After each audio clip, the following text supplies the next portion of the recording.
భూమి తన చుట్టూ తాను తిరుగుతుందని ఎంతమందికి తెలుసు? చేయొద్దండి. భూమి తన చుట్టూ తాను తిరుగుతుంది. దీని లోపల అగ్ని ఉంది, మీకు తెలుసా? భూమి మధ్యలో కోర్ భాగంలో అగ్ని మండుతుందట. నార్త్ సైబీరియాలో ఆ రష్యా వాళ్ళు, ప్రపంచంలో అమెరికా వాళ్ళు చంద్రమండలంలోకి వెళ్తే మనం భూమి కిందకి వెళ్ళి చూద్దాం ఏం జరుగుతుందని చెప్పి డాక్టర్ అజాకో అనేటువంటి సైంటిస్ట్ దేవుడిని నమ్మడు, దయ్యాన్ని నమ్మడు. అతనికి దేవుడు, దయ్యం అన్న, నరకము పరలోకమన్న నమ్మకం లేదు. నాస్తికుడు, ఒక కమ్యూనిస్ట్. అతని ఆధ్వర్యంలో అక్కడ డ్రిల్లింగ్ జరుగుతుంది. మామూలుగా పంపు, మన వాటర్ వచ్చే డ్రిల్లింగ్ మిషన్ కాదు, అది పెద్ద ఎన్నో అడుగులు వెడల్పు కలిగినటువంటి దాన్ని డ్రిల్ చేస్తూ ఉన్నారు. భూమి అడుగున ఏముంది, భూమి కెర్త్ కోర్లో ఏముందో తెలుసుకుందామని డ్రిల్ చేసి లోపలికి వెళ్ళినప్పుడు లోపల నుండి కొంత దూరం వెళ్ళాక 2000 ఫారెన్హీట్ అంటే ఇనుము పెడితే ఇనుము మెల్ట్ అయిపోయి నీరులాగా మారిపోద్ది. ఇనుము పెట్టామనుకోండి,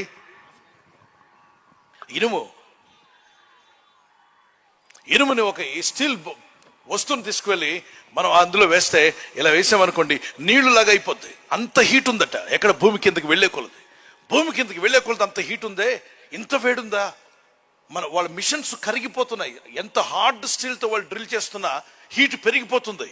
ఆ ప్రెషర్కి, ఆ హీట్కి వీళ్ళు డ్రిల్ చేస్తున్న వస్తువులు మెల్ట్ అయిపోతున్నాయి. ఆ తర్వాత పెద్ద శబ్దాలు వినబడ్డాయి. ఏం శబ్దాలని వాళ్ళు ఆలోచన చేస్తే,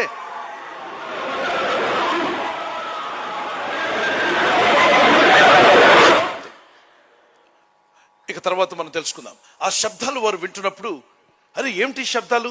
కొందరు అనుకున్నారట, ఏవో మన మిషన్స్ అరుస్తున్నాయని. మిషన్ మనుషులాగా ఎందుకు అరుస్తాయి? కిసి సౌండ్లు వస్తాయేమో కానీ అది మెల్ట్ అయిపోయే వేడి అక్కడ అరవడం ఏంటి, అరుపులు వస్తున్నాయి ఏంటని వాళ్ళు డ్రిల్లింగ్ మిషన్స్ అన్ని ఒక పక్కకు పెట్టి వారు రికార్డ్ చేసి ఆ శబ్దం ఏంటో వినడానికి ల్యాబొరేటరీలో కూర్చొని సైంటిస్టులు వినడానికి ప్రయత్నం చేస్తే, ఒక ప్రాంతంలో జనాలందరూ ఇల్లు కాలిపోతే ఎలా ఏడుస్తారో, ఇళ్లకు నిప్పట్టుకున్న, ఒంటికి నిప్పట్టుకున్న ఎలా అరుస్తూ కేకలేస్తారు స్త్రీ పురుషులు, అలాంటి అరుపులు, కేకలు వినబడుతున్నాయి. ఒరే బాబు, ఇదేంట్రా ఇంత కేకలేస్తున్నారు? అసలే మనుషులు ఎలా వెళ్తారు?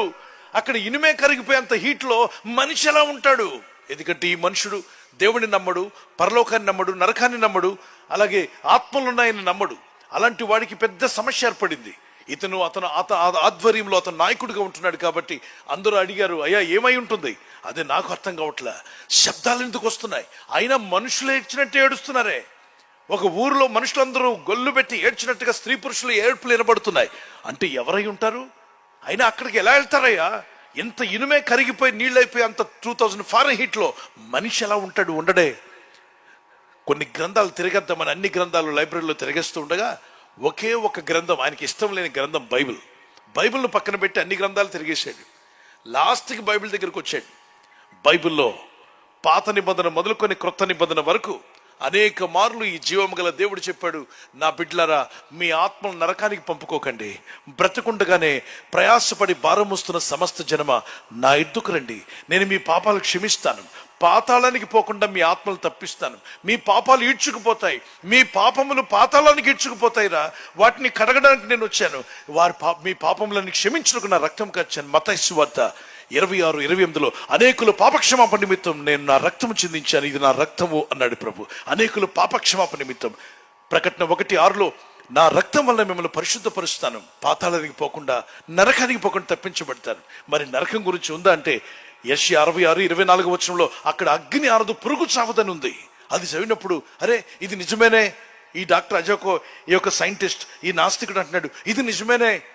అక్కడ ఏడ్పును పండ్లు కొరకటి ఉండును. మత్తయి సువార్త 13:43, 41, 42, 43 అక్కడ ఏడ్పును పండ్లు కొరకటి ఉండు. అరే ఏడుస్తున్నారు నిజమేనే. మత్తయి సువార్త 25:41 అవి దెయ్యాల కొరకు చేసింది నరకం, మనుషుల కోసం కాదు. మరి మనుషులు ఎందుకు వెళ్తున్నారు? దెయ్యాలు పనులు చేస్తున్నారు, దెయ్య పనులు చేస్తున్నారు. ఎక్కడంటే మనుషులు దెయ్య పనులు ఏం చేశారు? అక్రమం, దెయ్యాల పనులు, అన్యాయం, అవినీతి కార్యాలు, అంధకార క్రియలు, మోసం చేయడం, చంపడం, నరహత్య చేయడం, పొరుగు వారిని తిరస్కరిస్తేనే పాపం అని బైబిల్ చెప్తుంది. ఒక వ్యక్తిని నిలబడితే హెపో అన్నావనుకో పాపం, అది ఆ మాట పాపం చేసినట్టే. పొరుగు వాడిని తిరస్కరించకూడదు నువ్వు. అతను కూడా దేవుని చేత కలుగు చేయబడిన వాడు, వాడికి వేలు ముద్ర ఇచ్చిన వాడు, పైన ఉన్నవాడు. అతను క్షమించు కానీ అతన్ని పో అని తిరస్కరించకూడదు. పొరుగు వాడిని తిరస్కరించేవాడు, ఒక స్త్రీని, ఒక పని మనిషిని, ఒక ఇంట్లో వ్యక్తిని తిరస్కరిస్తున్నావంటే బయట ఉన్న వారిని కానీ, భర్తను కానీ, భార్యను కానీ, వాళ్ళు చేసిన సృష్టికర్తను తిరస్కరిస్తున్నాం. భేదవాడిని అసలే ఏమనొద్దన్నాడు. బేదలను హేళన చేసి తులనాడు వాడు వాళ్ళ సృష్టికర్తను తులనాడుతున్నాడు. బేదలను చూసి, విధవరాలను చూసి, తల్లిదండ్రులు లేని బిడ్డలను చూసి ఎప్పుడైనా తులనాడేవా? తక్కువగా భావించావా? వాళ్ళకి దిక్కే లేదులే, ఎవరికి చెప్పుకుంటారు, నీ మీద ఆధారపడి ఉన్నారు, నీ ఇంటి పని మనుషులుగా ఉన్నారని చెప్పి ఇష్టం వచ్చినట్టుగా మాట్లాడేవా? వాళ్లకు వేలుముద్ర ఇచ్చినోడికి కోపం వస్తుందంట. ఆ వ్యక్తి ఎవరి దగ్గర ఏడవలేడు, దిక్కులేదు కాబట్టి ఇంటికి వెళ్ళి దుఃఖపడి ఏడిస్తే, విధవరాలు ఏడిస్తే రాత్రికి నాకు కోపం వస్తున్నాడు. ఈ దేవుడు బైబిల్ దేవుడు. నీ వలన విధవరాలు బాధ పెట్టబడి ఆమె తన ఇంటికి పోయి ఏడ్చిందా, నీ దేవుడిని యెహోవాకు కోపం వచ్చును, ఆయన కోపం ఎవడు ఆపలేడు అన్నాడు. కొన్ని రోగాలు మనకి ఎందుకు వస్తాయి అర్థం కాదు. డయాగ్నోస్ చేస్తే కనబడవు. డాక్టర్ దగ్గరికి వెళ్తే బ్లడ్ టెస్ట్ నార్మల్ ఉంటుంది, బీపీ నార్మల్ ఉంటుంది, షుగర్ నార్మల్ ఉంటుంది, కానీ రోగం పోదు. ఎందుకు వచ్చింది? ఏ విధవరాలను బాధ పెట్టావో, తల్లి లేని బిడ్డలను దుఃఖపరిచావేమో. మారు మనిషి పొందు, క్షమించమని అడుగు. అవి నిన్ను ఏలడమే కాదు, అవి అలాగే కొనసాగితే క్రానిక్గా మారిపోయే అవకాశం ఉంది. ఈ పాపాల గురించి డాక్టర్లు చెప్పరు. అయితే గుర్తుపెట్టుకో, పరమ వైద్యుడు ఈ దేవుడు. డాక్టర్ కావాల్సిందే. ఏ డాక్టర్కైనా పరమ డాక్టర్ యొక్క అవసరం ఉంది. అప్పుడు డాక్టర్ అజోకో అన్నాడు, ఇదేదో తేడాగా ఉంది, ఈ బైబిల్లో చెప్పినట్టుగా నరకం ఉంది. ప్రకటన గ్రంథం 20:15 జీవ గ్రంథమందు ఎవని పేరైనా రాసి ఉండకపోతే వారు అగ్ని గంధకములతో మండుచున్న గుండంలో పాలు పొందుదరని రాసింది. ప్రకటన 21:8 రాసింది, అసహ్యులు, పిరికివారు, ప్రభు నమ్మడానికి పిరికితనం ఎందుకు? అయ్యా, ఎవరిని ఏమని అనుకుంటారు? మరి సినిమాకి వెళ్ళినప్పుడు ఎవరిని ఏమని అనుకుంటారని అనుకున్నావా? మందు తాగినప్పుడు అనుకున్నావా? సిగరెట్ తాగినప్పుడు అనుకున్నావా? కైని తిన్నప్పుడు అనుకున్నావా? నీ ఇష్టమైన పనులు చేసినప్పుడు ఎవడు పర్మిషన్ లేకుండా చేసావుగా. ఇప్పుడు నీ ఆత్మకు రక్షణ, మంచి మార్గంలోకి వస్తున్నావు, నీతి మార్గంలోకి. ఇప్పుడు ఊరందరూ పర్మిషన్ నీకెందుకు? నువ్వు చెడు చేసినప్పుడు ఎవరు పర్మిషన్ తీసుకోలేదే. మంచి చేస్తున్నావు, నీ ఆత్మకి రక్షకుడిని పొందుకుంటున్నావు. ప్రార్థన ఎవరు పర్మిషన్ అవసరంలా. బాప్తిజం ఎవరో పర్మిషన్ ఇవ్వనక్కర్లా. నీ ఆత్మకు సంబంధించింది అది. నువ్వు నమ్ముతున్నావు. మీ సేవకులను అడగండి. ఈ సభలో అయిన తర్వాత నేను నమ్మి ప్రభు మార్గంలో జీవించాలని ఆశపడుతున్నానని ఆశ కలిగిన వారు తీర్మానం తీసుకున్న ఈ రాత్రి ఇంటికి వెళ్ళిన తర్వాత మీ సేవకులను అడగండి, అయ్యా నేను నమ్ముకున్నాను ప్రభుని, పలానా మీటింగ్లో నాకు బాప్తిజం ఇస్తారని అడగండి. ఎందుకంటే రథంలో వెళ్తున్న ఫిలిప్, అక్కడ ఒక వ్యక్తి సువార్త చెప్తుంటే అక్కడ మంత్రి గారు అంటారు, బాబు ఆగు, మీరు చెప్పే మాటలు నాకు అర్థమైపోయాయి, మీరు చెప్పే మాటల్లో జీవం ఉంది. ఆ ప్రభు నాకు కావాలి, నా ఆత్మకు కూడా రక్షణ కావాలి, నా ఆత్మ నరకానికి వెళ్ళొద్దు, పాతాళానికి వెళ్ళొద్దు, నా పాపాలు కూడా క్షమించబడాలి, నాకు బాప్తిజం ఇస్తారా అని అడిగాడు. ఏమర్థమైంది? 15 నిమిషాలు వాక్యం చెప్తాను అర్థం చేసుకున్నాడు. ఆ విధంగా అర్థం చేసుకుని రాత్రి అంటే వెళ్తున్న మార్గంలోనే రథం నిలుపుమని ఆజ్ఞాపించి, అదిగో నీళ్లు, బాప్తిజం ఇవ్వడానికి ఏమైనా ఆటంకం ఉందా అని అడిగాడు. 8వ అధ్యాయం అపోస్తల కార్యం 29 నుండి 39 వరకు. వెంటనే నీళ్ళలోకి దిగి బాప్తిజం పొందుకుని బయటకు వస్తుండగా గొప్ప సంతోషం అట.